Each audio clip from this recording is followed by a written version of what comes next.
बिस्मिल्लाहिर्रहमानिर्रहीम। Statistical economics economics part 1 का subject है।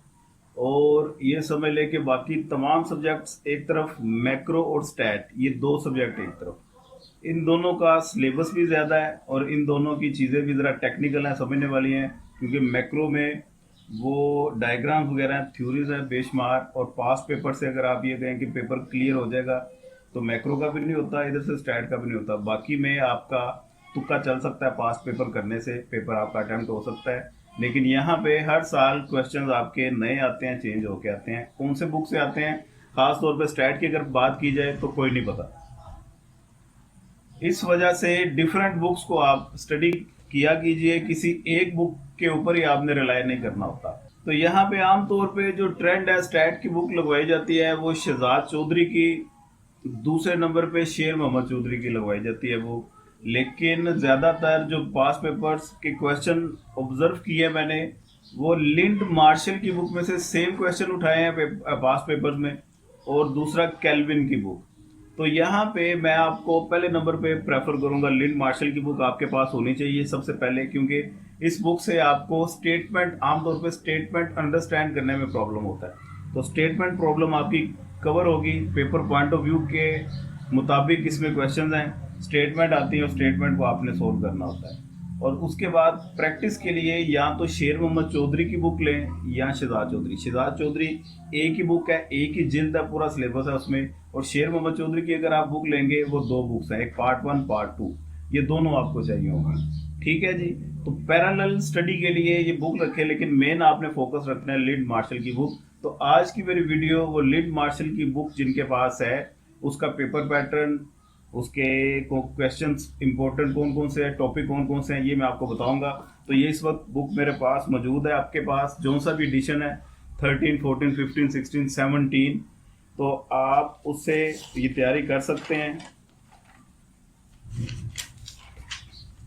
लिंड मार्शल की बुक के 20 चैप्टर हैं, लेकिन 20 के 20 आपने नहीं करने, कुछ चैप्टर स्किप कर देने हैं और कुछ चैप्टर्स उनके बीच में से आपने टॉपिक करने हैं। तो सबसे पहले अगर हम बात करें चैप्टर नंबर 1 की, what is statistics. Chapter number 1 जो सा है, इसमें type of statistics, level of measurement, ये 4 लेवल का डाटा होता है। नॉमिनल लेवल, ऑर्डिनल, इंटरवल और रेशो लेवल। तो ये आप 4 कर लें, बस इंट्रोडक्शन के लिए काफ़ी है, इसके अलावा इसमें से नहीं आता। दूसरा चैप्टर है जी डिस्क्राइबिंग डाटा फ्रीक्वेंसी टेबल वगैरह और चार्ट्स वगैरह। इसमें इन तमाम टेबल की, चार्ट्स की डेफिनेशंस आपने कर लेनी है। पॉलीगॉन और हिस्टोग्राम, हिस्टोरीग्राम, बार चार्ट, ये सारी चीज़ें आपको आनी चाहिए। हमारा मेन काम स्टार्ट होता है जी चैप्टर नंबर 3 से। चैप्टर नंबर 3 है आपके पास डिस्क्राइबिंग डाटा न्यूमेरिकल मेजर। और न्यूमेरिकल मेजर का मतलब यहाँ पे दो चीज़ें आपको बताएंगे वो, एक मेजर ऑफ सेंट्रल टेंडेंसी, एक मेजर ऑफ डिस्पर्शन। इस चैप्टर 3 में ये दोनों चीज़ें हैं। तो बहुत इंपॉर्टेंट चैप्टर है चैप्टर 3। और चैप्टर 4 में कुछ एक्सटेंशन हैं डिस्पर्शन की। तो चैप्टर 3 और 4 दोनों मिला के एक क्वेश्चन आ जाता होता है, ये लाजमी आपने करने हैं। इसमें mean, median, mode, standard deviation, ungroup के खास तौर पे आपने करने हैं। 70% चांसेस है अनग्रुप का आएगा आपको, लेकिन वैसे ही आप ग्रुप डाटा की भी ये चीज़ें देख सकते हैं। इस बुक में ज़्यादा अनग्रुप को ही लिंड मार्शल में फोकस किया हुआ है। ग्रुप की प्रैक्टिस करने के लिए कोई भी आप जूनियर क्लास की बुक ले लें, या शहजाद चौधरी या शेर मोहम्मद चौधरी, वहाँ से आपको मिल जाएंगे। Arithmetic mean, median, mode, weighted mean, harmonic mean. उसके बाद डिस्पर्शन की अगर हम बात करें, तो उसमें standard deviation, variance, mean deviation, quartile, inter quartile range, semi inter quartile range, ये तमाम चीज़ें इसमें आ जाती हैं। और चैप्टर नंबर 4 में स्टेम एंड लीफ डिस्प्ले, ये छोटे छोटे से कॉन्सेप्ट हैं, बड़े मज़े के हैं। बॉक्स प्लॉट, डॉट प्लॉट है, इंटरपोलेशन, एक्स्ट्रापोलेशन, और इसके अलावा क्वार्टाइल्स हैं, क्वांटाइल्स हैं, क्वार्टाइल, डिसाइल, परसेंटाइल, ये सारे आपने करने हैं। इसके फार्मूले आपने देख लेने हैं। और ये चैप्टर नंबर 3 और 4 का काम आपका। आगे जो चैप्टर है, चैप्टर 5, 6 एंड 7, ये 3 चैप्टर प्रोबेबिलिटी के हैं। ये तीनों चैप्टर आप करेंगे तो प्रोबेबिलिटी आपकी, वो आपकी ग्रिप में आएगी। क्योंकि इन तीनों चैप्टर्स में से मिला के क्वेश्चन आ जाता होता है, बाद 2 क्वेश्चन भी आ जाते होते हैं, इंपॉर्टेंट है। तो जिन बच्चों को प्रोबेबिलिटी में, स्टेटमेंट प्रॉब्लम में ज़रा मसला है, वो इन 3 चैप्टर्स को स्किप करके पेपर के दिनों में, लास्ट डेज में वो इसकी तैयारी कर सकते हैं। इसके अलावा बाकी तैयारी आप बाकी सब्जेक्ट्स की कर लें। तो बहरहाल 5वें चैप्टर में आपने ये चीज़ें जो करनी है, प्रोबेबिलिटी क्या होती है, क्लासिकल प्रोबेबिलिटी ये आपने करनी है, एम्पिरिकल प्रोबेबिलिटी की डेफिनेशन कर लें, सब्जेक्टिव प्रोबेबिलिटी ये आप बेशक ना करें। इसके बाद रूल्स हैं कुछ कंप्यूटिंग प्रोबेबिलिटी, जिसमें एडिशन के कुछ रूल्स हैं, मल्टीप्लिकेशन के रूल्स हैं, जनरल रूल है, कॉम्प्लीमेंट रूल है, ये दोनों आपने करने हैं। और कॉन्टीजेंसी टेबल ये क्या होता है, इसकी डेफिनेशन आपने कर लेनी है। बाकी इसमें चीज़ें आप स्किप कर सकते हैं, ट्री डायग्राम है, बे थ्योरम है, ये सारा कुछ आप काट दें। इस चैप्टर नंबर 5 में बस यही आपने करना है। इसके बाद नेक्स्ट है जी प्रोबेबिलिटी का चैप्टर, डिस्क्रीट प्रोबेबिलिटी है चैप्टर नंबर 6 में, और ये भी इम्पोर्टेंट चैप्टर है, ये कंप्लीट आपने कर लेना है। और इसमें आपने हाइपर ज्योमेट्रिक प्रोबेबिलिटी, इसे आप स्किप कर सकते हैं, बाकी आपने ये कंप्लीट चैप्टर करना है। चैप्टर नंबर 7 है जी कंटिन्यूस प्रोबेबिलिटी, ये भी इंपॉर्टेंट है, ये आपने लाजमी सारा करना है। बायनोमियल अप्रोक्सीमेशन ये भी आपने देख लेनी है, एरिया कैसे फाइंड किया जाता है नॉर्मल कर्व में, ये सारा काम आपने कर लेना है। इसके बाद जी चैप्टर नंबर 8 है sampling method and central limit theorem. Important chapter है, इसमें से पूरा 25 नंबर का क्वेश्चन तो नहीं आता, लेकिन आधा क्वेश्चन इसमें से आमतौर पे आ जाता होता है। तो ये सैम्पलिंग वाला क्वेश्चन, इसमें से कुछ थ्योरी आपने कर लेनी है, सैम्पलिंग की रीजंस क्या हैं और इसकी टाइप्स कौन कौन सी हैं। सैम्पलिंग की रीजन वो 4-5 पॉइंट है, आसान से हैं, और इसके टाइप्स वो 4-5 टाइप हैं। क्लस्टर सैम्पलिंग है, स्ट्रेटिफाइड सैम्पलिंग है, सिस्टमैटिक सैम्पलिंग है और सिंपल रैंडम सैम्पलिंग है। इसके अलावा इसकी थ्योरी बहुत इंपॉर्टेंट है, sampling, non sampling error, probability, non probability, population parameter में डिफरेंस क्या है, सैम्पलिंग में डिफरेंस क्या है, सैम्पलिंग डिजाइन क्या होता है, सैम्पलिंग फ्रेम क्या होता है, ये तमाम चीजें आपने याद कर लेनी है। इसकी ज्यादा प्रैक्टिस आप कोशिश करें, शहजाद चौधरी या शेर मोहम्मद चौधरी की बुक से आपको क्वेश्चन मिल जाएंगे। लिड मार्शल में इसके वो सैंपल कैसे बनते हैं, 2 sample with replacement, without replacement, इसकी इतनी ज्यादा प्रैक्टिस नहीं है, ये आपको मिलेगी उन 2 किताबों में से। ठीक हो गया जी। सेंट्रल लिमिट थ्योरम इसके बाद आपने करना है, और सैंपल प्रोपोर्शन के कैसे बनते हैं, इनकी वेरिफिकेशन कैसे होती है, ये भी आपने साथ कर लेनी है। इस चैप्टर नंबर 8 में बस इतना ही काम है। उसके बाद चैप्टर नंबर 9 है जी confidence interval and estimation. Chapter number 9 में से भी 25 नंबर का क्वेश्चन तो नहीं आता, लेकिन इसके कुछ पार्ट 4-5 नंबर के, 6-7 नंबर के वो पूछ लिए जाते हैं, तो इसमें से भी आपने थ्योरी कर लेनी है। और पॉइंट एस्टिमेट और कॉन्फिडेंस इंटरवल, इनमें क्या डिफरेंस है ये आपको पता होना चाहिए। पॉपुलेशन स्टैंडर्ड डेविएशन, नोन हो, अननोन हो, ये चीज़ें आपको हल्की फुल्की आनी चाहिए। चैप्टर नंबर 10 और 11 ये 2 चैप्टर्स हैं टेस्टिंग के, 1 sample test and 2 sample test. इन दोनों चैप्टर्स को मिला के एक क्वेश्चन आ जाता होता है। टेस्टिंग का प्रोसीजर वो 5 स्टेप्स जो से होते हैं, नल एंड अल्टरनेट हाइपोथेसिस, उसके बाद level of significance, critical reason, critical value, conclusion, ये सारे आपको पता होने चाहिए। और 1 सैंपल टेस्ट में भी ये चैप्टर सारा आपने देख लेना है। टाइप 1 टाइप 2 एरर में डिफरेंस क्या है, ये डेफिनेशन आपको पता होनी चाहिए। पी वैल्यू क्या होती है, इसके भी आपने क्वेश्चन देख लेने हैं। और 2 सैंपल में ये 2 सैंपल के टेस्ट कैसे होते हैं, इनका डिफरेंस निकाल के वो टेस्टिंग वगैरह की जाती है। तो ये 2 क्वेश्चन, 2 चैप्टर भी आपने कर लेने हैं। चैप्टर नंबर 12 ये आप स्किप कर सकते हैं, एनालिसिस ऑफ वेरिएंस, अनोवा।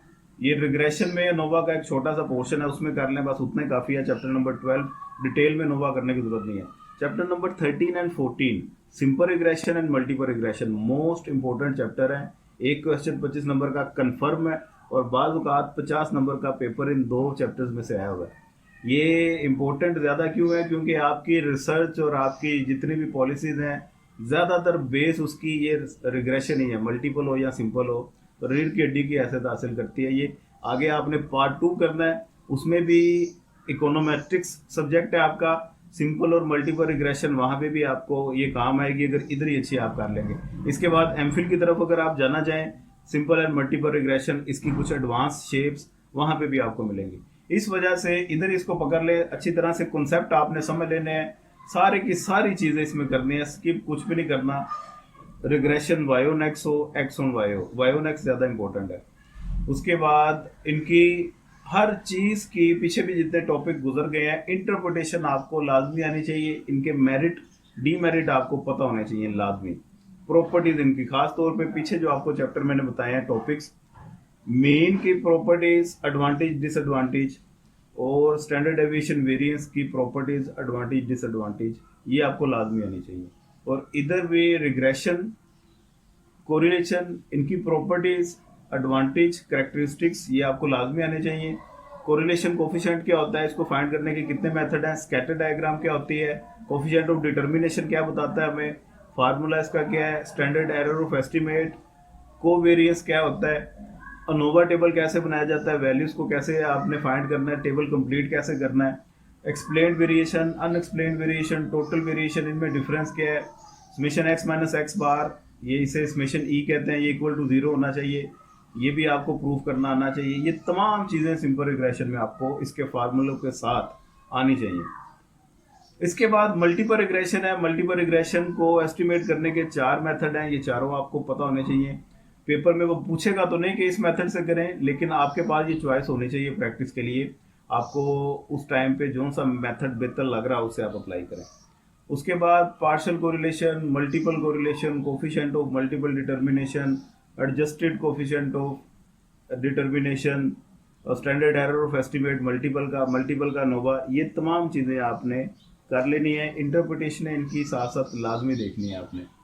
तो ये आपका चैप्टर नंबर 15 तक हो गया, 14 तक हो गया, सॉरी। चैप्टर नंबर 15 है इंडेक्स नंबर, और उसके बाद चैप्टर नंबर 16 है टाइम सीरीज। इन दोनों चैप्टर्स को मिला के एक 25 नंबर का क्वेश्चन आएगा आपको। तो आधा इंडेक्स नंबर का आएगा, आधा टाइम सीरीज का आएगा। इंडेक्स नंबर में भी आपने थ्योरी कर लेनी है, और इसमें weighted index, unweighted index, aggregate, simple aggregate index, ये इसकी कुछ टाइप्स हैं। अनवेटेड की कुछ टाइप्स हैं, सिंपल एवरेज और सिंपल एग्रीगेट। वेटेड की आगे कुछ टाइप्स हैं, लेस्कियर, पाशे, फिशर। इसके अलावा एक पास पेपर में अक्सर पूछा गया है, मार्शल एजवर्थ का इंडेक्स आप बनाएं, वो इस लिंड मार्शल की बुक में नहीं है, नेट से आपको मिल जाएगा, या नोट्स मेरे पास हैं, किसी को चाहिए हो बता दीजिएगा।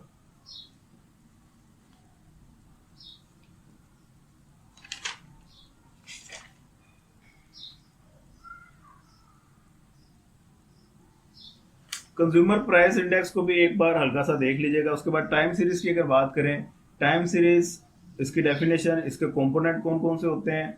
अब सबसे पहला कंपोनेंट है सेकुलर ट्रेंड। इसको मेजर करने के 4 मेथड हैं, free hand curve, semi average method, moving average method और लीनियर ट्रेंड मेथड। ये चारों आपको आने चाहिए। इसके बाद सीजनलाइजेशन, डी सीजनलाइजेशन कैसे होती है by using ratio two moving average method, ये आपको पता होना चाहिए, इंपॉर्टेंट है। इनमें से अक्सर आ जाता होता है क्वेश्चन। फोरकास्टिंग कैसे की जाती है, ये आपको पता होनी चाहिए। नॉन लीनियर ट्रेंड कैसे फाइंड किया जाता है, ये भी आप टाइम सीरीज में ही देखेंगे। इस चैप्टर में बस इतनी बातें कर लें, बहुत है। चैप्टर नंबर 17 है काई स्केयर। तो काई स्केयर को भी हल्का फुल्का आप नज़र मार के जाइएगा, इसकी डेफिनेशन और इसका टेस्ट कैसे लगता है ये आपने देख लेना है। चैप्टर नंबर 18 है जी नॉन पैरामीट्रिक मेथड,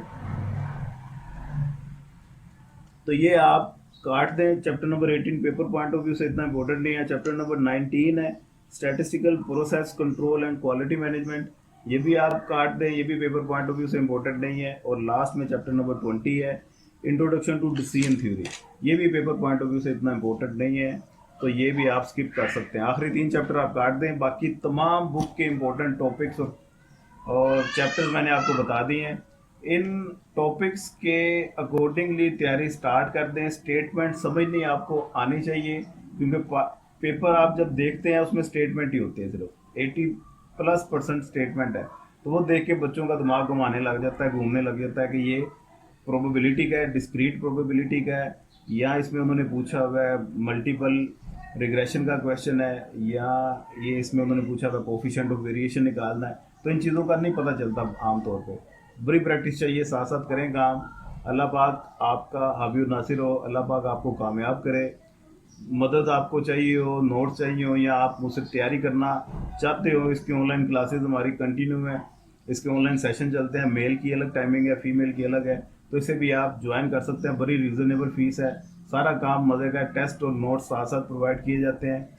मज़ीद किसी चीज़ की ज़रूरत हो आप मुझसे फिर रब्ता कर सकते हैं। व्हाट्सएप नंबर भी मेरा साथ गिवन है। दुआओं में याद रखिएगा अपना, ढेर सारा ख्याल रखिएगा। पाकिस्तान जिंदाबाद।